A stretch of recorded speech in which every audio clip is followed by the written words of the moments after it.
السلام علیکم۔ نفسیانی خواہش سے بچنے کا سبق آموز واقعہ۔ فقیر رحمہ اللہ یہ حکایت نقل کرتے ہیں کہ بنی اسرائیل میں ایک عابد شخص تھا جسے اللہ تعالیٰ نے ظاہری حسن و جمال بھی دے رکھا تھا۔ اپنے ہاتھ سے زنبیل بناتا اور فروخت کر کے بسر اوقات کرتا تھا۔ ایک دن وہ بادشاہ کے دروازے سے گزرا۔ بادشاہ کی بیوی کی خادمہ نے دیکھ لیا، جا کر ملکہ سے کہنے لگی کہ یہاں ایک آدمی ہے کہ ایسا حسین شخص کبھی دیکھنے میں نہیں آیا، زنبیل فروخت کرتا پھر رہا ہے۔ ملکہ نے حکم دیا کہ میرے پاس لے آؤ۔ اسے لایا گیا تو بس دیکھتے ہی دیکھتے رہ گئی۔ کہنے لگی زنبیلیں پھینک دے اور یہ چادر سنبھال۔ باندی سے کہا کہ تیل اور خوشبو وغیرہ لا، ہم اس سے اپنی حاجت براری کریں گی۔ اور عابد سے کہنے لگی کہ اب تجھے زنبیلیں بیچنے کی کوئی ضرورت نہیں رہے گی۔ عابد بار بار انکار کرتا رہا۔ کہنے لگی اگر یہ کام نہیں کرنا چاہتا تو اس کے بغیر یہاں سے باہر بھی نہیں جا سکتا، اور دروازے بند کرنے کا حکم دے دیا۔ عابد نے یہ حال دیکھا تو کہنے لگا کیا تمہارے محل کے اوپر کوئی ضرورت کی جگہ ہے؟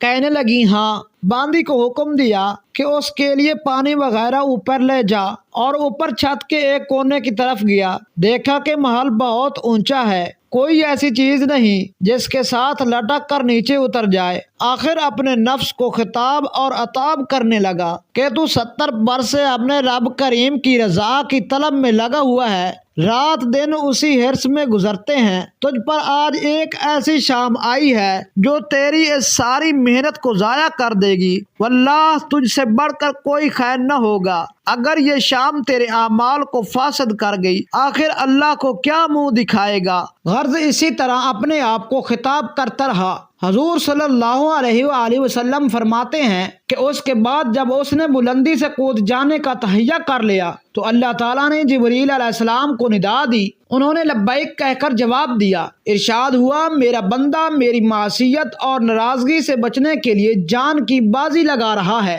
جا اپنے پروں سے اس کو تھام لے اور اسے ذرا بھی تکلیف نہ ہونے پائے۔ چنانچہ جبریل علیہ السلام نے اپنا پر پھیلایا، اسے پکڑ کر یوں زمین پر رکھ دیا جیسے ایک مہربان اپنے بیٹے کو رکھتا ہے۔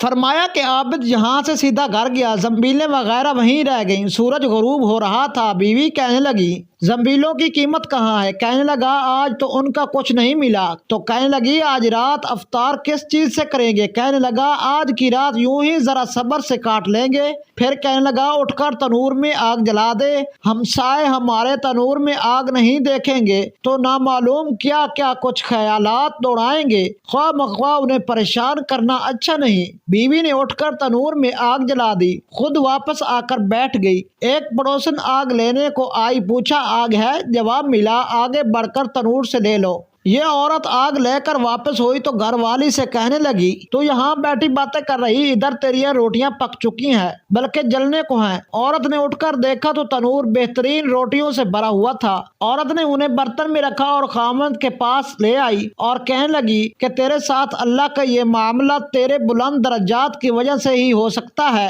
لہذا تو اللہ تعالیٰ سے دعا مانگ کر ہماری باقی عمر خوشحالی اور فراخی میں گزرے۔ عابد کہنے لگا اسی حال پر صبر اچھا ہے، مگر عورت کا اصرار بڑھتا گیا، حتیٰ کہ عابد نے دعا کرنے کا وعدہ کر لیا۔ آدھی رات کو اٹھ کر نماز پڑھی اور اللہ تعالیٰ سے دعا مانگنے لگا کہ اے اللہ میری بیوی کا اصرار اور تقاضا یہ ہے کہ اس کو باقی عمر میں خوشحالی اور فراخی عطا فرما۔ اتنے میں چھت پھٹ گئی، یاقوت اور موتیوں سے بھری ہوئی تشتری نیچے آئی جس سے تمام گھر جگمگا اٹھا۔ عابد نے بیوی کا پاؤں دبایا جو قریب ہی سو رہی تھی اور کہا کہ اٹھ کر بیٹھ اور جو کچھ مانگتی تھی وہ سنبھال لے۔ عورت بیدار ہو کر کہنے لگی جلدی نہ کرو، اس مقصد کے لیے تو نے مجھے نہ ہی جگایا ہوتا، میں خواب دیکھ رہی تھی۔ سونے کی بہت سی کرسیاں بچھی ہوئی ہیں جو یاقوت اور زبرجد وغیرہ سے مرصع ہیں، مگر ان میں سوراخ ہیں۔ میں نے پوچھا یہ کرسیاں کس کی ہیں؟ جواب ملا یہ تیرے خاوند کے بیٹھنے کے لیے ہیں۔ میں نے پوچھا یہ سوراخ کیا ہیں؟ جواب ملا وہی نقص اور کمی ہے جو دنیا کی جلد بازی کی وجہ سے واقع ہوئی ہے۔ تو میں نے کہا میں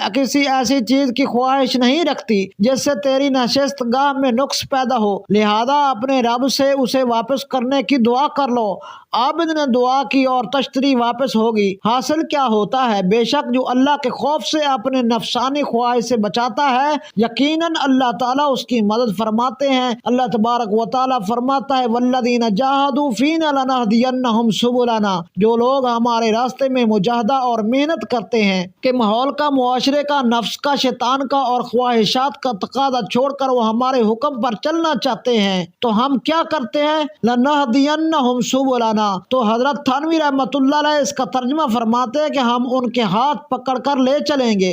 یہ نہیں کہ دور سے دکھا دیا کہ یہ راستہ ہے، بلکہ فرمایا ہم اس کا ہاتھ پکڑ کر لے جائیں گے، لیکن ذرا کوئی قدم تو بڑھائے، ذرا کوئی ارادہ تو کرے، ذرا کوئی اپنے نفس کے مقابلے میں ایک مرتبہ ڈٹے تو صحیح، پھر اللہ تعالیٰ کی مدد آتی ہے۔ یہ اللہ تعالیٰ کا وعدہ ہے جو کبھی جھوٹا نہیں ہو سکتا، لہذا مجاہدہ اسی کا نام ہے۔ ایک مرتبہ آدمی ڈٹ کر ارادہ کر لے کہ یہ کام نہیں کروں گا، دل پر آرے چل جائیں گے، خواہشات پامال ہو جائیں گی، دل و دماغ پر قیامت گزر جائے گی، لیکن یہ گناہ کا کام نہیں کروں گا۔ جس دن نفس کے سامنے ڈٹ گیا، اللہ تعالیٰ فرماتے ہیں اس دن سے وہ ہمارا محبوب ہو گیا، اب ہم خود اس کا ہاتھ پکڑ کر اسے اپنے راستے پر لے جائیں گے۔ اس لیے اصلاح کے راستے میں سب سے پہلا قدم مجاہدہ ہے، اس کا عزم کرنا ہوگا۔ جو آرزوئیں دل میں پیدا ہو رہی ہیں وہ چاہے برباد ہو جائیں، چاہے ان کا خون ہو جائے، اب میں نے تو ارادہ کر لیا ہے کہ اب تو اس کو بنانا ہے۔ تیرے قابل مجھے، اب اس دل میں اللہ کے انوار کا نزول ہوگا،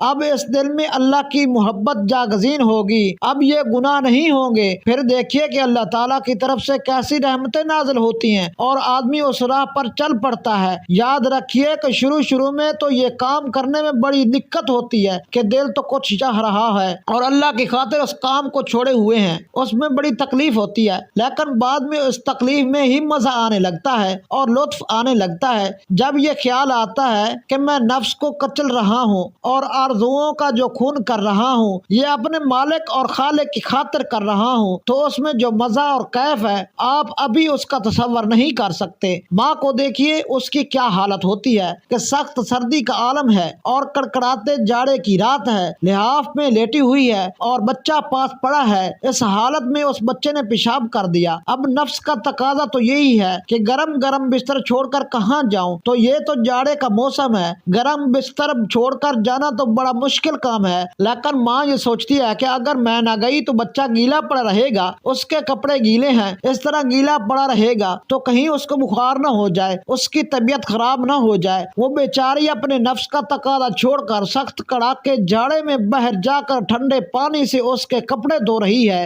اور اس کے کپڑے بدل رہی ہے۔ یہ کوئی معمولی مشقت ہے، معمولی تکلیف ہے، لیکن ماں یہ تکلیف برداشت کر رہی ہے۔ کیوں؟ اس لیے کہ اپنے بچے کی فلاح اور اس کی صحت ماں کے پیش نظر ہے، اس لیے وہ اس سخت جاڑے میں اپنے نفس کے تقاضے کو پامال کر کے یہ سارے کام کر رہی ہے۔ ایک عورت کا کوئی بچہ نہیں ہے، کوئی اولاد نہیں ہے، وہ کہتی ہے بھائی کسی طرح میرا علاج کراؤ تاکہ بچہ ہو جائے، اولاد ہو جائے، اس کے لیے دعائیں کراتی پھرتی ہے کہ دعا کرو اللہ میاں سے مجھے اولاد دے دے، اور اس کے لیے تعویذ گنڈے اور اللہ تعالیٰ جانے کیا کیا کراتی پھر رہی ہے۔ ایک دوسری عورت اس سے کہتی ہے کہ ارے تو کس چکر میں پڑی ہے، بچہ پیدا ہوگا تو تجھے بہت سی مشقتیں اٹھانی پڑیں گی، جاڑے کی راتوں میں اٹھ کر ٹھنڈے پانی سے کپڑے دھونے ہوں گے۔ تو وہ عورت جواب دیتی ہے کہ میرے ایک بچے پر 1000 جاڑوں کی راتیں قربان ہیں، اس لیے وہ اس بچے کی قدر و قیمت اور اس کے دولت ہونے کا احساس اس کے دل میں ہے، اس واسطے اس ماں کے لیے ساری تکلیفیں راحت بن گئی۔ وہ ماں جو اللہ سے مانگ رہی ہے کہ یا اللہ مجھے اولاد دے دے، اس کے معنی یہ ہے کہ اولاد کی جتنی ذمہ داریاں ہیں، جتنی تکلیفیں ہیں وہ دے دے، لیکن وہ تکلیفیں اس کی نظر میں تکلیفیں ہی نہیں بلکہ وہ راحت ہیں۔ اب جو ماں جاڑے کی رات میں اٹھ کر کپڑے دھو رہی ہے اس کو طبعی طور پر تکلیف تو ضرور ہو رہی ہے، لیکن عقلی طور پر اسے اطمینان ہے کہ یہ میں اپنے بچے کی بھلائی کی خاطر کر رہی ہوں۔ جب یہ اطمینان ہوتا ہے تو اس وقت اسے اپنی آرزوؤں کو کچلنے میں بھی لطف آنے لگتا ہے۔ اسی بات کو مولانا رومی رحمۃ اللہ علیہ فرماتے ہیں از محبت تلخا شیریں شود،